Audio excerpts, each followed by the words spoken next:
Oi, sereias! Meu nome é Josiaira e esse é o nosso canal Transitando. Resolvi falar um pouco de relacionamento para vocês, eu sendo uma pessoa trans. Bom, eu tive dois relacionamentos. Um logo quando eu iniciei a minha transição. E eu vou falar um pouco desse primeiro para vocês. E o nome é fictício que eu vou usar. O nome do rapaz, então, vai ser Caio. Eu quero tentar ser bem direta. Não foi um relacionamento assumido. Teve as partes boas, a gente se divertiu bastante. Nós ficamos 3 anos juntos. Durante o nosso relacionamento, eu não conhecia a família dele.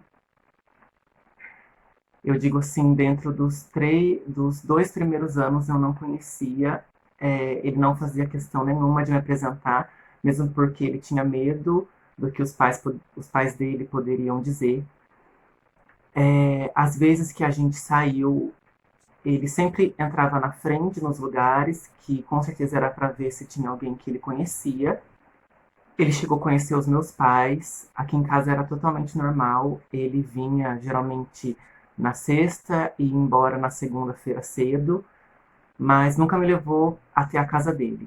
E eu aceitava essas coisas porque eu queria proteger ele de passar preconceito. Se eu tivesse a cabeça que eu tenho hoje, com certeza iria ser o oposto.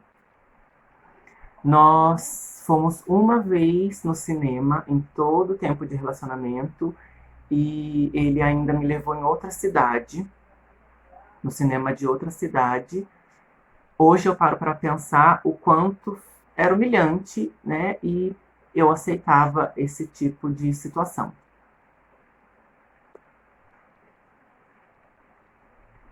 Eu descobri traições e eu perdoei. Só que isso também mexia muito com a minha saúde mental, o meu controle emocional, porque quando a gente perdoa uma traição, depois nunca mais é a mesma coisa, né? A gente sempre vai ficar desconfiada. Durante o nosso namoro, o contato que eu tive com a mãe dele era mais por telefone, e eu ainda tinha medo de conversar com ela, medo dela perceber a minha voz e perceber a minha condição. Mas eu conversava poucas vezes com ela por telefone. A minha mãe tinha amizade com a família dele, porque minha mãe ajudava a levar o pai dele no hospital, porque o pai dele era tinha problemas de saúde.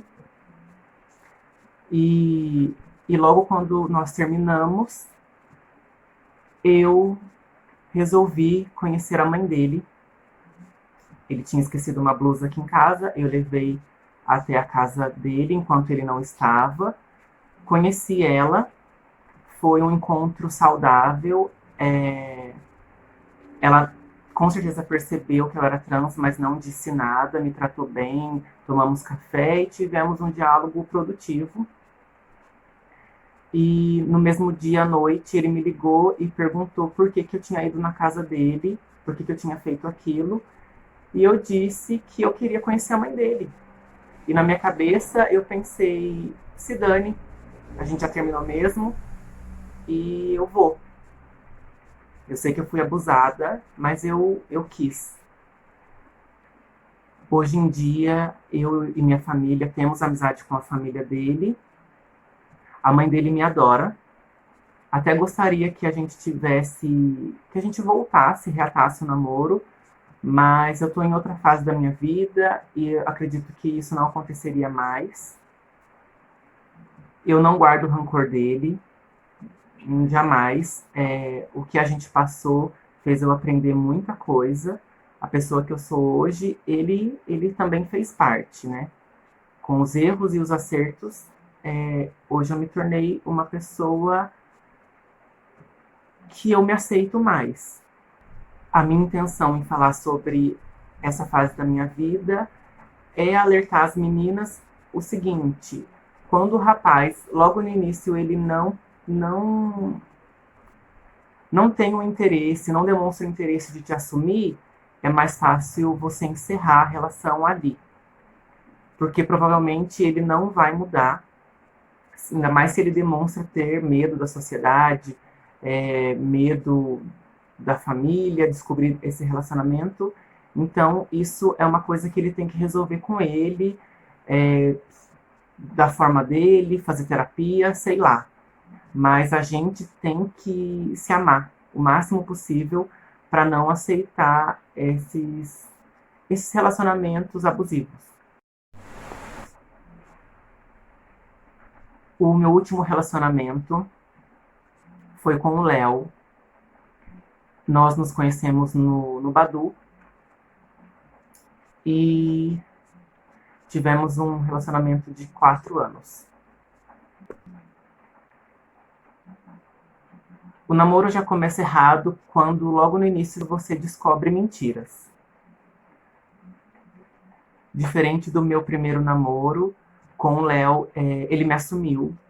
Eu cheguei a conhecer a família dele, menos o pai, porque ele dizia que se ele me levasse na casa dele, o pai dele iria me humilhar. Então eu nunca fui, também nunca fiz questão. Mas eu conheci os irmãos e a mãe dele. Também conheci os amigos dele, os amigos mais próximos. Depois de um tempo, eu descobri que ele havia falado que eu era operada para os amigos. Com certeza ele também falou para a família isso. Ele deve ter feito isso para não passar por preconceito. Na época, eu até entendi essa defesa dele. Hoje eu já penso diferente, porque se alguém perguntasse para ele sobre o meu corpo, ele poderia muito bem dizer que não interessa, que não interessava, que aquilo era um problema meu e dele, ou pedisse para vir falar comigo, né? Se estão falando da minha vida e do meu corpo, nada mais justo do que vir tirar satisfação comigo. Mas geralmente os rapazes fazem isso para eles não passar por preconceito, para a sociedade não falar sobre a sexualidade dele. Com o Léo, eu não descobri nenhuma traição física. Eu descobri que ele tinha contatos virtuais com outras pessoas. Isso me incomodava bastante, mas eu passava por cima. Eu acredito que eu tinha uma dependência psicológica dele, por ter sido um relacionamento que ele me assumiu, que me deu aliança, chegou a morar aqui na minha casa. Eu colocava ele num pedestal e acabava aceitando certas coisas. O fato da minha mãe ter amizade com a família do meu ex incomodava muito o Léo. E isso várias vezes já foi motivo de briga entre eu e briga entre ele e minha mãe também. Eu sinto que eu perdi muito da minha essência com o último relacionamento, porque eu sempre fui uma pessoa que gosta de dançar, que eu sempre fui muito expressiva, muito comunicativa, e para ter uma passabilidade de mulher cisgênera, eu perdi muito da minha essência para poder agradar o meu namorado e, mais uma vez, para que ele não passasse por preconceito. Eu lembro uma vez que nós estávamos num carnaval, numa cidade que eu não vou lembrar agora. Estava tendo apresentação no palco, né, de uma banda e dançarinos e músicas que eu sempre gostei de dançar. Comecei a dançar do lado dele mesmo e eu lembro que ele segurou no meu braço e falou assim: para. Ele não queria que eu dançasse. Aí na minha cabeça fica a seguinte questão: ele não queria que homens me olhassem ou ele não queria que as pessoas percebessem que eu sou trans? Eu lembro que algumas vezes eu deixava ele no serviço ou ia buscar ele no serviço, isso poucas vezes, e ele pedia para eu ficar um pouco mais para frente com o carro, ou um pouco mais atrás, enfim. E já teve vezes de eu cobrar ele o porquê isso, né? Ele dava desculpa assim: é pro supervisor não te ver ali, pega mal, não sei o quê. E tinha vezes que eu cobrava ele sobre essas questões e ele dizia: não é você que sofre preconceito no serviço, que fica ouvindo piada no serviço. Então ficava nítido o medo, o receio que ele tinha de me expor, né? A harmonia aqui em casa entre ele e a minha mãe era bem difícil, porque muitas das atitudes dele a minha mãe não aceitava e vice-versa. Coisas que ela fazia ou dizia também não agradava a ele. E até que o nosso relacionamento terminou. Mas também foi numa época que eu estava com muitas crises de ansiedade e início de depressão. Então eu não senti falta dele, porque o que eu mais queria era resgatar a minha saúde mental. Então, meninas, o meu intuito com esse vídeo é poder passar um pouco da minha experiência para vocês e deixar uma mensagem que a gente não pode aceitar a migalha dos homens. Logo no início da relação, a gente percebe quando vai ser produtivo ou quando não. Então, é muito importante a gente se valorizar, a gente se amar, a cada dia buscar esse amor próprio, porque não é fácil a nossa vivência nessa sociedade, enquanto pessoas trans, porque desde a nossa infância a gente sofre preconceito.